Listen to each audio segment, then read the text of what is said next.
Hello HSC 25 পরীক্ষা কিন্তু চলে আসলো এবং এই শেষ মুহূর্তে আপনার প্রিপারেশনের একটা গুরুত্বপূর্ণ ফ্যাক্টর হচ্ছে বেশি বেশি পরীক্ষা দেওয়া। আপনি যখন পরীক্ষাগুলো দিবেন নিজের প্রিপারেশন সম্পর্কে আরো ভালো আইডিয়া জেনারেট হবে এবং আপনি বুঝতে পারবেন কোথায় এখন আপনার ল্যাকিংস রয়ে গেছে এবং কোন জায়গাগুলো আপনার ফোকাস বেশি করা জরুরি। আমাদের ফিজিক্স এক্সাম ব্যাচে কিন্তু নিয়মিত পরীক্ষা চলতেছে। ফার্স্ট পেপারের পরীক্ষা এখন চলতেছে, সেকেন্ড পেপারের পরীক্ষা শুরু হবে, দেন আবার সিকিউ এক্সাম শুরু হবে, লাস্টে গিয়ে আবার board standard CQ plus MCQ এক্সামও হবে।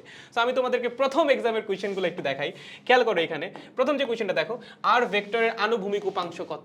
খুবই সহজ, মানে এগুলা খুবই সহজ কোয়েশ্চেন, বাট এগুলো এইচএসসি পরীক্ষায় আসে।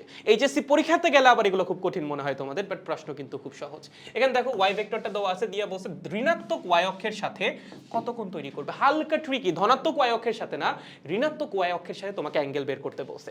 এবং সিমিলার টাইপের তুমি যদি আরো কিছু কোয়েশ্চেন দেখো, তুমি দেখলেই বুঝতে পারবা এখানকার প্রত্যেকটা question HSC standard, each and every. এবং প্রত্যেকটা এমসিকিউ পরীক্ষায় 25টা করে এমসিকিউ থাকবে, 25 মিনিট সময় পাবা। এইচএসসির মতো প্রত্যেকটা রিটেন পরীক্ষায় 8টা করে সিকিউ থাকবে, 5টা করে সিকিউ অ্যান্সার করা লাগবে, সময় পাবা 2.5 ঘন্টা। সো নিয়মিত এই পরীক্ষাগুলো দিলে মে মাসের মধ্যেই তোমার ফাইনাল মোমেন্টের যে প্রিপারেশনটা সেটা কমপ্লিট হয়ে যাবে। সো ইন কেস তুমি ফিজিক্স নিয়ে কোনো সমস্যায় থাকো, লাস্ট মোমেন্টে আমাদের ফিজিক্স এক্সাম ব্যাচে জয়েন হয়ে যেতে পারো। ফিজিক্স নিয়ে হোপফুলি আর কোনো সমস্যা থাকবে না, ফাইনাল মোমেন্টে তোমার রিভিশনটা তুমি আমাদের সাথে দিয়ে ফেলতে পারবা।